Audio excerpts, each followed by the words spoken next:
चलो good morning students. હવે જુઓ કે આ ચેપ્ટરમાં આપણે ગઈકાલના લેક્ચરમાં જોઈ ગયા કે જુદા જુદા સુવાહકો હોય એને વિદ્યુત ક્ષેત્રમાં મૂકીએ તો સૂત્ર કયા પ્રકારની અસર થાય। દાખલા તરીકે સુવાહક એટલે ગાઉસિયન સપાટીમાં પી બોક્સને મૂકીએ તો કઈ રીતના એની અંદર વિદ્યુત ક્ષેત્ર મળે। એ વિદ્યુત ક્ષેત્ર E બરાબર સિગ્મા અપોન એપ્સિલોન નોટ જેટલું મળે। એ ઉપરાંત આપણે જોયું કે ડાઇલેક્ટ્રિક પદાર્થ કોને કહેવાય, એના પ્રકારો કોને કહેવાય। હવે આપણે જોવાનું કે ડાઇલેક્ટ્રિક એને એનું ધ્રુવીભવન એટલે કે આ ડાઇલેક્ટ્રિક પદાર્થો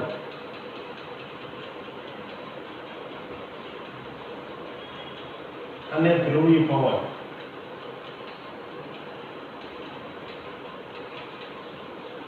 જો કે ડાઇલેક્ટ્રિક પદાર્થ માટે આપણે જોઈ ગયા કે ડાઇલેક્ટ્રિક પદાર્થો આપણને બે પ્રકારના મળતા।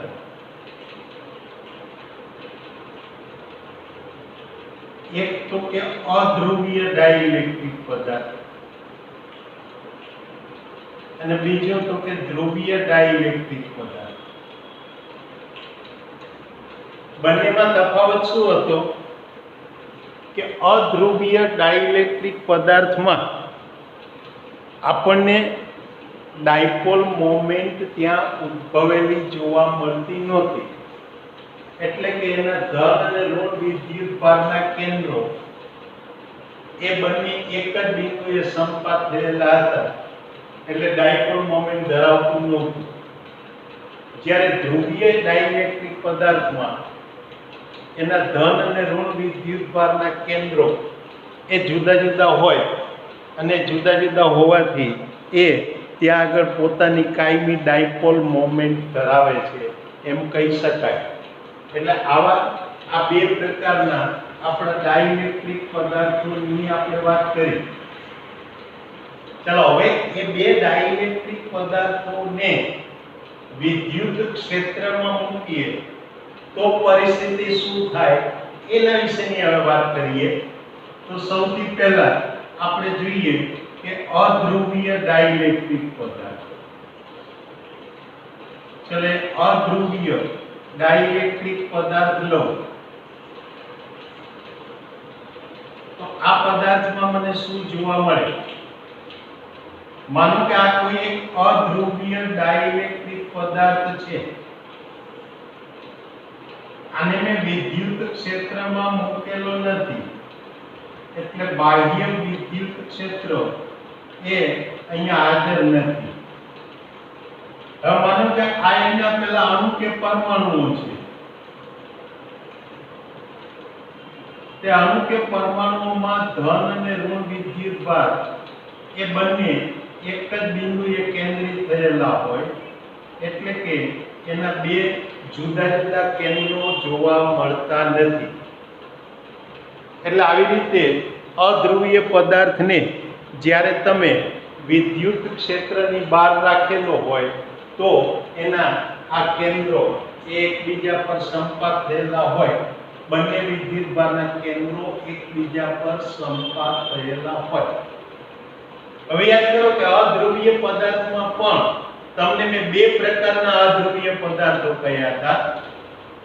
એક કે જેને તમે બાહ્ય વિદ્યુત ક્ષેત્રમાં મૂકો તો પણ એમાં ડાયપોલ મોમેન્ટ ઉત્પન્ન થતી નથી, અને બીજો કે જેને બાહ્ય વિદ્યુત ક્ષેત્રમાં મૂકો તો એમાં ડાયપોલ મોમેન્ટ ઉત્પન્ન થાય।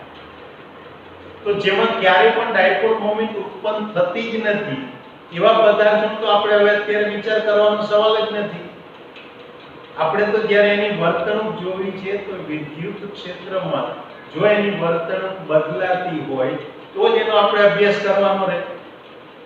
જો વિદ્યુત ક્ષેત્રની ગેરહાજરીમાં જે વર્તણૂક હોય એ જ વિદ્યુત ક્ષેત્રની હાજરીમાં મળે તો એવા પદાર્થોનો તમારે અભ્યાસ કરવાનો કોઈ જરૂરિયાત જ ના રહે।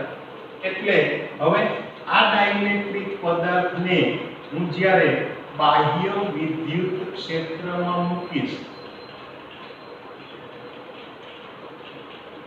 તો એ વખતે એમાં શું પરિવર્તન જોવા મળશે? માનો કે આ મારી પાસે બે સમાંતર તકતીઓ છે. આ એક તકતી ઉપર ધન વિદ્યુતભાર, બીજી તકતી પર ઋણ વિદ્યુતભાર. એટલે અહીંયા જે બાહ્ય વિદ્યુત ક્ષેત્ર છે E એક્સટર્નલ એ આપણને ધન થી ઋણ તરફ જોવા મળે. એટલે આ આપણું બાહ્ય વિદ્યુત ક્ષેત્ર થયું.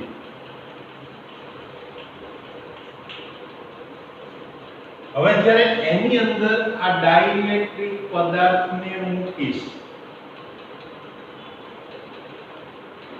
તે વખતે અહીંયા પરિસ્થિતિ શું થશે કે આ જે અધ્રુવીય પદાર્થના અણુઓ હતા એમાં ડાયપોલ મોમેન્ટ પ્રેરિત થાય. એટલે એ બધા અણુઓ જે છે એ અણુઓની અંદર આપણે જોઈ શકીએ કે એના જે ઋણ વિદ્યુતભારના કેન્દ્રો છે એ આ ધન વિદ્યુતભારિત તકતી તરફ આકર્ષાય. જ્યારે ધન વિદ્યુતભારના કેન્દ્રો એ ઋણ વિદ્યુતભારિત તકતી તરફ આકર્ષાય. એટલે આ રીતે એની અંદર આવી કે ડાયપોલ મોમેન્ટ પ્રેરિત થાય. પરિણામે આવે કે અહીંયા તમે જુઓ તો આ એક બાજુની સપાટી પર એટલે કે ધન વિદ્યુતભારિત તકતી તરફની ડાયપોલની પેલા ડાઇલેક્ટ્રિકની સપાટી પર એ ઋણ વિદ્યુતભાર કેન્દ્રિત થાય. તો જે ઋણ વિદ્યુતભારિત તકતી છે એ તરફની ડાયપોલની સપાટી પર ધન વિદ્યુતભાર કેન્દ્રિત થતો જોવા મળે. પરિણામે ડાયપોલની અંદર પણ કંઈક વિદ્યુત ક્ષેત્ર ઉત્પન્ન થાય. અને એ જે વિદ્યુત ક્ષેત્ર છે એને આપણે આંતરિક વિદ્યુત ક્ષેત્ર એટલે ઇન્ટરનલ એટલે EI કહીએ. તો આમાં અહીંયા આ EI એટલે આંતરિક વિદ્યુત ક્ષેત્ર.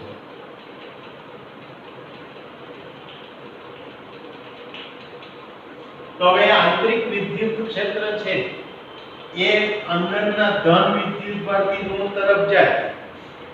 એનો અર્થ એ કે આંતરિક વિદ્યુત ક્ષેત્ર એ બાહ્ય વિદ્યુત ક્ષેત્રની વિરુદ્ધ દિશામાં હોય. એટલે આ રીતે ત્યાં આગળ આ ડાયપોલ ડાઇલેક્ટ્રિકની અંદર વર્તણૂકમાં ફેરફાર થાય. ચાલો આના માટે આપણે શું લખી શકીએ? તો આ ઘટનાને લખવી હોય તો પહેલા હું કહી શકું કે બાહ્ય વિદ્યુત ક્ષેત્ર એની ગેરહાજરીમાં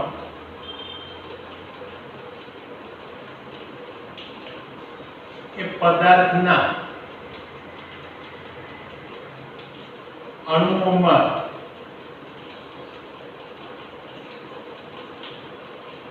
ડાયપોલ મોમેન્ટ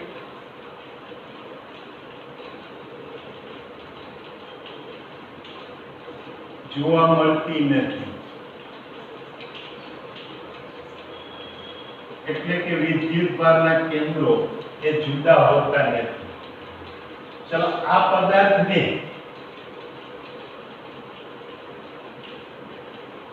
બાહ્ય વિદ્યુત ક્ષેત્રમાં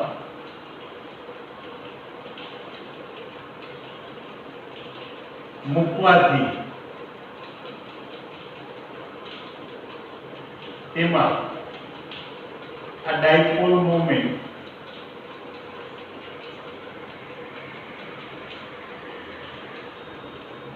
એ પ્રેરિત થાય. એટલે જ્યારે આ પદાર્થને બાહ્ય વિદ્યુત ક્ષેત્રમાં મૂકીએ ત્યારે એમાં ડાયપોલ મોમેન્ટ પ્રેરિત થાય છે. અને ડાયપોલ મોમેન્ટ પ્રેરિત થાય એટલે એને પરિણામે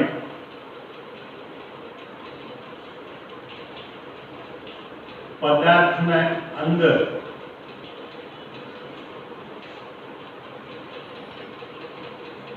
આંતરિક વિદ્યુત ક્ષેત્ર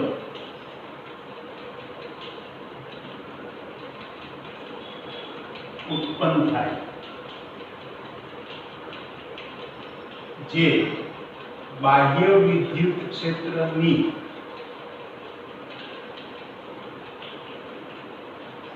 વિરુદ્ધ દિશામાં હોય,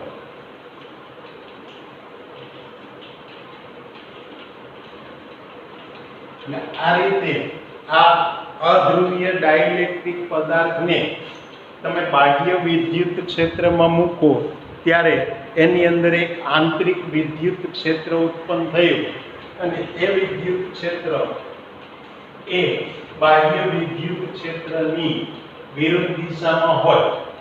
આ પ્રક્રિયા ક્યાં સુધી ચાલે? એટલે આનો અર્થ એ કે જેમ જેમ અહીંયા આગળ આ ડાયપોલ મોમેન્ટો અણુઓની અંદર વધુને વધુ પ્રેરિત થતી જાય, ટૂંકમાં વધુને વધુ અણુઓની અંદર ડાયપોલ મોમેન્ટ પ્રેરિત થતી જાય, એમ એ આંતરિક વિદ્યુત ક્ષેત્રમાં વધારો થતો જાય. એટલે જ્યારે આંતરિક વિદ્યુત ક્ષેત્રમાં વધારો થાય તો એને કારણે આ બે તત્વો વચ્ચેના પરિણામી વિદ્યુત ક્ષેત્રમાં ઘટાડો થાય. એટલે હવે જો શરૂઆતમાં તમે એમ કહી શકો કે આંતરિક વિદ્યુત ક્ષેત્ર બાહ્ય વિદ્યુત ક્ષેત્ર કરતાં ઓછું હોય તો એ આંતરિક ક્ષેત્ર એ ધીરે ધીરે વધતું જાય. એટલે અહીંયા આગળ કહી શકાય કે શરૂઆતમાં એ આંતરિક વિદ્યુત ક્ષેત્ર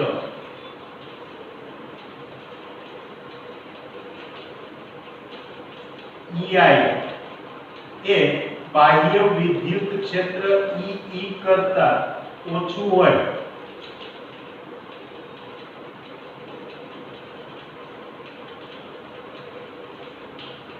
અને માટે પરિણામી વિદ્યુત ક્ષેત્ર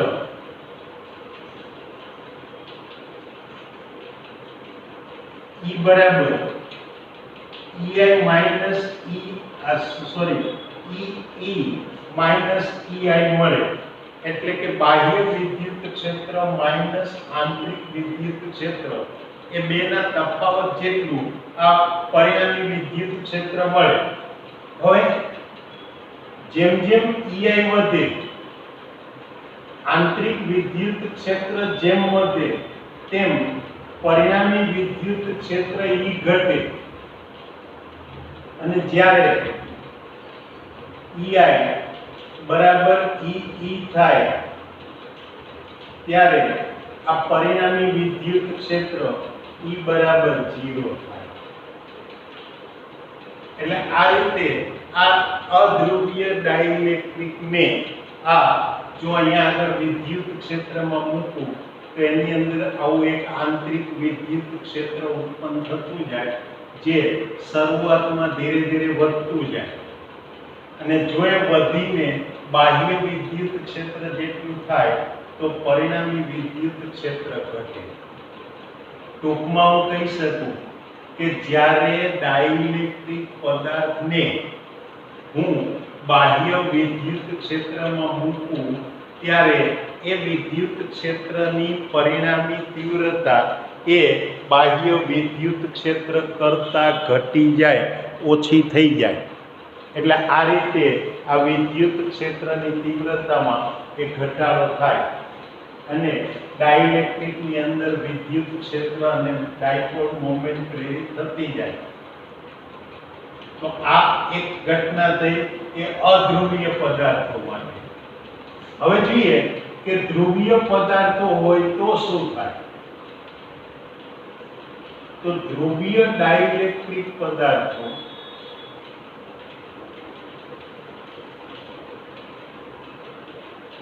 ચલો એવો પદાર્થની વર્તણૂક શું જોવા મળે? તો કે જ્યારે બાહ્ય વિદ્યુત ક્ષેત્ર ગેરહાજર હોય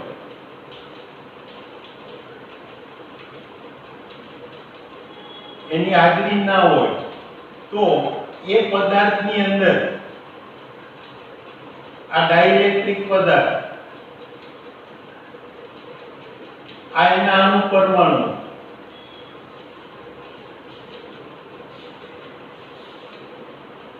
એની અંદર જે ડાયપોલ મોમેન્ટ છે એના નમનો જુદા જુદા હોય એટલે આ રીતે એની દિશાઓ અને એના નમનો એ બધું જુદું જુદું હોઈ શકે. એટલે આવું ગમે તેમ અસ્તવ્યસ્ત દિશામાં હોય, પરિણામ એ આવે કે આ સમગ્રપણે તમે જુઓ તો એ ડાયપોલની ગોઠવણો એ રીતે હોય કે આખા ધ્રુવીય પદાર્થની વિદ્યુત ક્ષેત્રની ગેરહાજરીમાં કોઈ પરિણામી ડાયપોલ મોમેન્ટ મળે નહીં. એટલે કે વિદ્યુત ક્ષેત્રની ગેરહાજરીમાં આ અસ્તવ્યસ્ત ગોઠવણને કારણે સમગ્ર પદાર્થની ડાયપોલ મોમેન્ટ શૂન્ય હોય. પણ આ પદાર્થને લઈ અને જ્યારે બાહ્ય વિદ્યુત ક્ષેત્રમાં મૂકવું,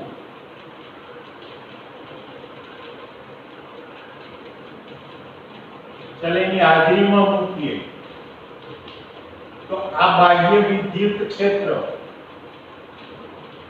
આ ધન વિદ્યુત ભારિત તકતી, આ ઋણ વિદ્યુત ભારિત તકતી.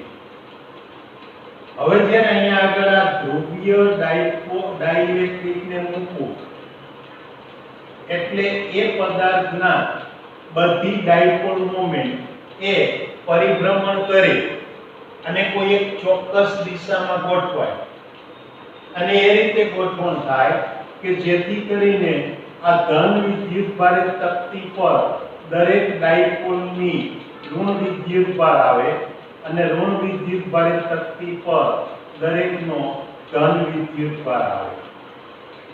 એટલે આ ગોઠવણ હવે આ રીતે થતી જાય. ચલો આવી ગોઠવણ થાય, પરિણામ શું આવશે જુઓ કે તમે પદાર્થની સપાટી પર જોશો તો આ ધન વિદ્યુત ભારિત તકતી તરફની સપાટી પર ઋણ વિદ્યુત ભાર જમા થાય, ઋણ વિદ્યુત ભારિત તકતી તરફની સપાટી પર ધન વિદ્યુત ભાર જમા થાય. જ્યારે આ વચ્ચેના ભાગમાં તમે અહીંયા આગળ જુઓ તો અહીંયા જોઈ શકાય કે એક પરમાણુની ડાયપોલનો ધન વિદ્યુત ભાર એના પડોશી પરમાણુની ડાયપોલના ઋણ વિદ્યુત ભાર વડે તટસ્થ થતો જાય. પરિણામે વચ્ચેના ભાગમાં ત્યાં આગળ વિદ્યુત ભાર પ્રેરિત થતો ન હોય, પણ આ સપાટી પર આ રીતે વિદ્યુત ભાર પ્રેરિત થયેલો કહેવાય. એટલે એને કારણે એનું આંતરિક વિદ્યુત ક્ષેત્ર એ આ રીતે આ સપાટીના ધન વિદ્યુત ભારથી ઋણ તરફ આવે. એટલે કે આ બાહ્ય વિદ્યુત ક્ષેત્રની વિરુદ્ધ દિશામાં ઉત્પન્ન થાય. તો જુઓ, ઘટના તો અધ્રુવીય પદાર્થ પ્રકારની જ થોડી ઘણી થઈ. ફેર એટલો કે અધ્રુવીય પદાર્થમાં વિદ્યુત ક્ષેત્રની ગેરહાજરીમાં પરમાણુ કે અણુને ડાયપોલ મોમેન્ટ નહોતી. વિદ્યુત ક્ષેત્રની હાજરીમાં એને ડાયપોલ મોમેન્ટ પ્રાપ્ત થઈ. જ્યારે ધ્રુવીય પદાર્થોમાં વિદ્યુત ક્ષેત્રની ગેરહાજરીમાં પણ એ અણુઓ પાસે ડાયપોલ મોમેન્ટ હતી, પણ એ બધી ડાયપોલ મોમેન્ટની ગોઠવણો એ રીતે અસ્તવ્યસ્ત હતી કે જેથી કરીને સમગ્ર પદાર્થની ડાયપોલ મોમેન્ટ શૂન્ય થાય. પણ જ્યારે એને બાહ્ય વિદ્યુત ક્ષેત્રમાં મૂકીએ તો આ જે કે બધા ડાયપોલ મોમેન્ટ છે એ બાહ્ય વિદ્યુત ક્ષેત્રની વિરુદ્ધ દિશામાં કોઈ એક ચોક્કસ દિશામાં ગોઠવાય. પરિણામે એક ગોઠવણ એ રીતે થાય કે આ ડાઇલેક્ટ્રિક પદાર્થમાં ઉત્પન્ન થતું આંતરિક વિદ્યુત ક્ષેત્ર એ આ બાહ્ય વિદ્યુત ક્ષેત્રની વિરુદ્ધ દિશામાં હોય. માટે હું અહીંયા શું લખી શકું કે બાહ્ય વિદ્યુત ક્ષેત્ર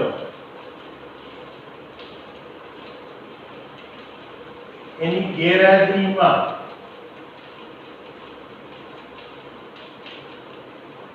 એ પદાર્થની ડાયપોલ મોમેન્ટ એટલે કે પદાર્થના અણુઓની એ ડાયપોલ મોમેન્ટ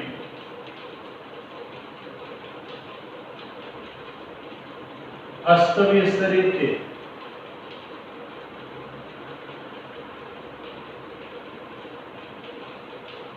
ગોઠવાયેલ હોય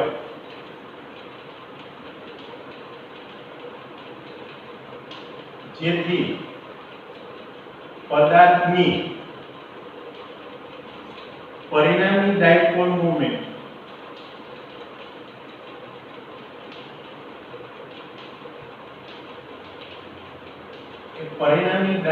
મોમેન્ટ શૂન્ય મળે। આ બાહ્ય વિદ્યુત ક્ષેત્રની ગેરહાજરીમાં હવે જો બાહ્ય વિદ્યુત ક્ષેત્રમાં મૂકીએ તો કહી શકાય કે આ બાહ્ય વિદ્યુત ક્ષેત્ર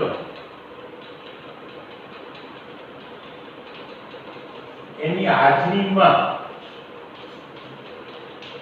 એક પદાર્થના અણુઓની ડાયપોલ મોમેન્ટ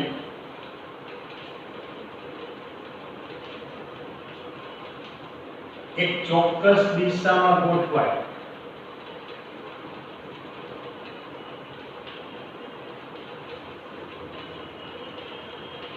જેથી પદાર્થની અંદર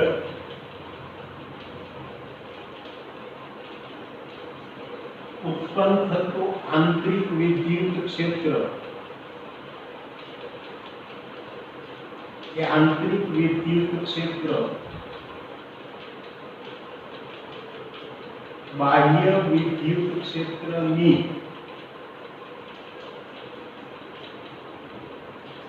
વિરુદ્ધ દિશામાં હોય।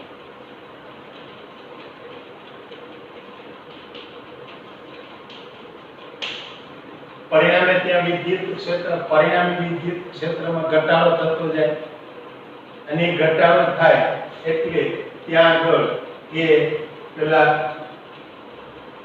આંતરિક વિદ્યુત ક્ષેત્ર વધે એટલે એક સમય એવો આવે કે જ્યારે આંતરિક વિદ્યુત ક્ષેત્ર અને બાહ્ય વિદ્યુત ક્ષેત્રના મૂલ્યો સરખા થાય ત્યારે પરિણામી વિદ્યુત ક્ષેત્ર શૂન્ય થાય। તો અહીંયા હવે આપણે એમ કહી શકીએ કે આ ડાઇલેક્ટ્રિક પદાર્થની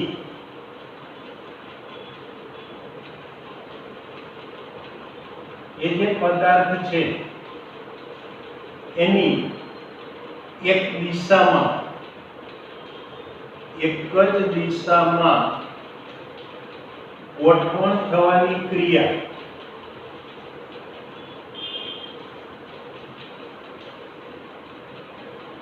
એને વ્યાપક રીતે ધ્રુવીભવન કહેવાય।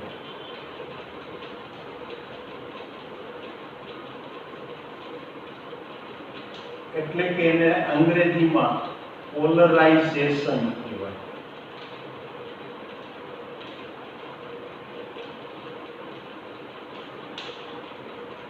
એટલે આને ધ્રુવીભવન અથવા પોલરાઇઝેશન કહેવાય।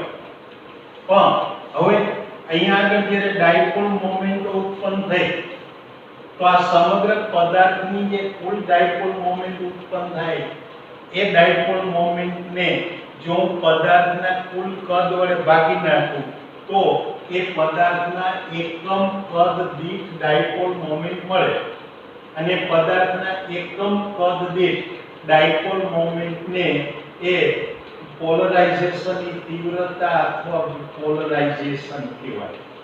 એટલે કે આ ડાઇલેક્ટ્રિક પદાર્થના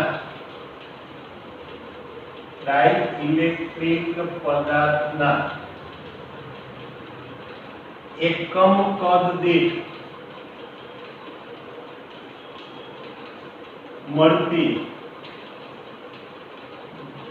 કુલ ડાયપોલ મોમેન્ટ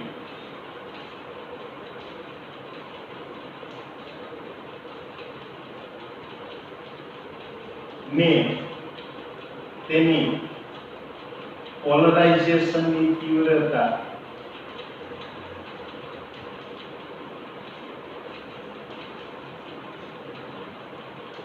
અથવા પોલરાઇઝેશન કહેવાય।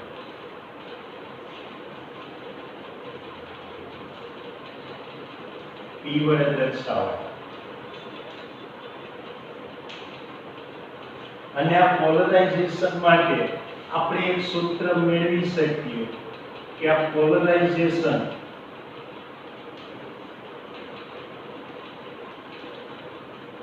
P નું સૂત્ર એ નીચે મુજબ મેળવી શકાય.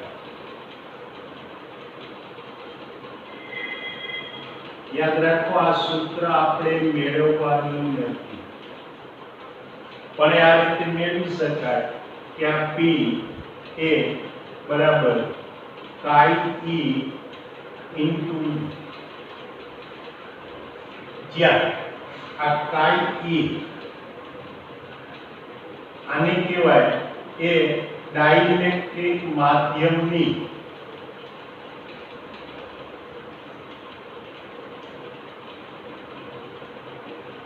વિદ્યુત સસેપ્ટિબિલિટી.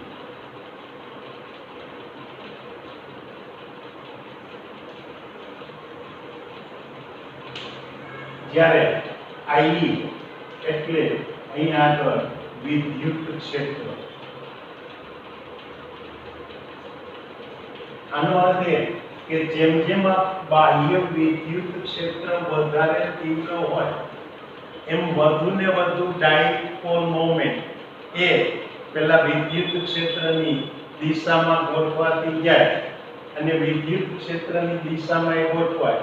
કારણ કે અહીં યાદ રાખજો ડાયપોલ મોમેન્ટની દિશા ઋણ વિદ્યુતભારથી ધન વિદ્યુતભાર તરફ ગણાય, જ્યારે બાહ્ય વિદ્યુત ક્ષેત્રની દિશા ધન વિદ્યુતભારથી ઋણ તરફ ગણાય. તો અહીંયા આપણે આ કિસ્સામાં જોઈએ તો બાહ્ય વિદ્યુત ક્ષેત્ર એ ધન પ્લેટથી ઋણ પ્લેટ તરફ છે, પણ ડાઇલેક્ટ્રિક પદાર્થનો ઋણ વિદ્યુતભાર ક્યાં છે? ધન પ્લેટ તરફ. એનો ધન વિદ્યુતભાર ક્યાં છે? ઋણ પ્લેટ તરફ. માટે ડાઇલેક્ટ્રિકની જે ડાયપોલ મોમેન્ટ છે એની દિશા એ આ ડાઇલેક્ટ્રિકના ઋણથી ધન તરફ એટલે કે બાહ્ય વિદ્યુત ક્ષેત્રના ધનથી ઋણ તરફ કહેવાય. પરિણામે કહી શકાય કે આ જે ડાયપોલ મોમેન્ટ પ્રેરિત થાય એ બાહ્ય વિદ્યુત ક્ષેત્રની દિશામાં પ્રેરિત થાય, પણ આ વિદ્યુત ક્ષેત્રમાં ત્યાં ઘટાડો કરે એટલે હવે આ રીતે ડાઇલેક્ટ્રિક પદાર્થની ત્યાં આગળ વર્તન જોવા મળે. તો અહીંયા આપણે જોયું કે જ્યારે આ બે પ્રકારના ડાઇલેક્ટ્રિક પદાર્થો ધ્રુવીય અને અધ્રુવીય એને વિદ્યુત ક્ષેત્રમાં મૂકીએ ત્યારે એની વર્તન કેવા પ્રકારની હોય. જો એક વખત ઝડપથી ફરીથી જોઈ લઈએ કે અધ્રુવીય ડાઇલેક્ટ્રિક પદાર્થ હોય તો એના અણુઓ પાસે ધન કે ઋણ વિદ્યુતભારના કેન્દ્રો જુદા હોતા નથી, એટલે કે બંને એક જ બિંદુએ સંપાત હોય માટે એના અણુઓ પાસે પોતાની ડાયપોલ મોમેન્ટ હોતી નથી. પણ જ્યારે એને બાહ્ય વિદ્યુત ક્ષેત્રની અંદર મૂકો તો દરેક અણુની અંદર આ ડાયપોલ મોમેન્ટ ઉત્પન્ન થાય એટલે કે બે વિદ્યુતભારના કેન્દ્રો જુદા પડે. પરિણામે ડાઇલેક્ટ્રિક પદાર્થમાં એક આંતરિક વિદ્યુત ક્ષેત્ર ઉત્પન્ન થાય કે જે આંતરિક વિદ્યુત ક્ષેત્ર બાહ્ય વિદ્યુત ક્ષેત્રની વિરુદ્ધ દિશામાં હોય. હવે શરૂઆતમાં આંતરિક વિદ્યુત ક્ષેત્ર ઓછું હોય, બાહ્ય વિદ્યુત ક્ષેત્ર તો વધારે હોય. હવે બાહ્ય વિદ્યુત ક્ષેત્ર તો અચળ જ રહે, પણ આંતરિક વિદ્યુત ક્ષેત્ર જેમ જેમ ત્યાં અણુઓમાં ડાયપોલ મોમેન્ટો પ્રેરિત થતી જાય એમ વધતું જાય, એટલે એક સમય એવો આવે કે બંને વિદ્યુત ક્ષેત્રો સમાન થાય ત્યાં સુધી આ પ્રક્રિયા ચાલે. આના બદલે જો હું પહેલા ધ્રુવીય પદાર્થોને મૂકું તો વિદ્યુત ક્ષેત્રની ગેરહાજરીમાં એ ધ્રુવીય પદાર્થોના અણુઓ ભલે પોતે ડાયપોલ મોમેન્ટ ધરાવે છે, વ્યક્તિગત રીતે પોતાની ડાયપોલ મોમેન્ટ ધરાવે છે, પણ એ ડાયપોલ મોમેન્ટ એવી અસ્તવ્યસ્ત દિશાઓમાં ગોઠવાયેલી હોય કે જેથી કરીને સમગ્ર પદાર્થની પરિણામી ડાયપોલ મોમેન્ટ એ આપણને શૂન્ય મળે. હવે એને જ્યારે તમે બાહ્ય વિદ્યુત ક્ષેત્રમાં મૂકો ત્યારે એક અણુઓની જે ડાયપોલ મોમેન્ટ છે એ પરિભ્રમણ કરે અને વિદ્યુત ક્ષેત્રની દિશામાં એ ચોક્કસ દિશામાં ગોઠવાય પરિણામે એનું આંતરિક વિદ્યુત ક્ષેત્ર પણ ઉત્પન્ન થાય. તો આ રીતે આ ધ્રુવીય પદાર્થની ડાયપોલ મોમેન્ટની કોઈ એક દિશામાં ગોઠવણ થવાની ક્રિયાને આપણે કહીશું ધ્રુવીભવન. વ્યાપક રીતે એને કહીશું ધ્રુવીભવન. હવે આમાં જેમ જેમ અણુઓ વધુને વધુ ડાયપોલ મોમેન્ટો ત્યાં એક વિદ્યુત ક્ષેત્રની દિશામાં ગોઠવાતી જાય એમ આંતરિક વિદ્યુત ક્ષેત્ર વધતું ગયું. તો જો આમાં ડાયપોલ મોમેન્ટની સંખ્યાઓ પણ એક દિશાની વધતી ગઈ તો ડાઇલેક્ટ્રિક પદાર્થના એકમ કદ દીઠ જ્યારે હું એની ડાયપોલ મોમેન્ટ શોધું તો એ ડાયપોલ મોમેન્ટને આ પોલરાઇઝેશનની તીવ્રતા અથવા તો પોલરાઇઝેશન કહેવાય. અને પોલરાઇઝેશન માટેનું સૂત્ર આપણને મળે P chi e * E, જ્યાં chi e એટલે ડાઇલેક્ટ્રિક પદાર્થની વિદ્યુત સસેપ્ટિબિલિટી અને E એટલે વિદ્યુત ક્ષેત્ર. તો આ આપણે આજે ડાઇલેક્ટ્રિક પદાર્થની વર્તણૂકની વાત કરી. હવે આવતી વખતના લેક્ચરમાં આપણે જોઈશું કે બીજી એક નવી રચના કે જેને નામ આપીશું કેપેસિટર. તો કેપેસિટર શું છે, એના શું ઉપયોગો થાય, એના શું ગુણધર્મો હોય અને એ કેપેસિટરની તકતીઓ વચ્ચે આવા ડાઇલેક્ટ્રિક પદાર્થો મૂકવાથી આપણને શું ફેરફારો જોવા મળે એ વાત આવતી વખતના લેક્ચરમાં કહીશું. ત્યાં સુધી આપણે રજા લઈએ. Good bye.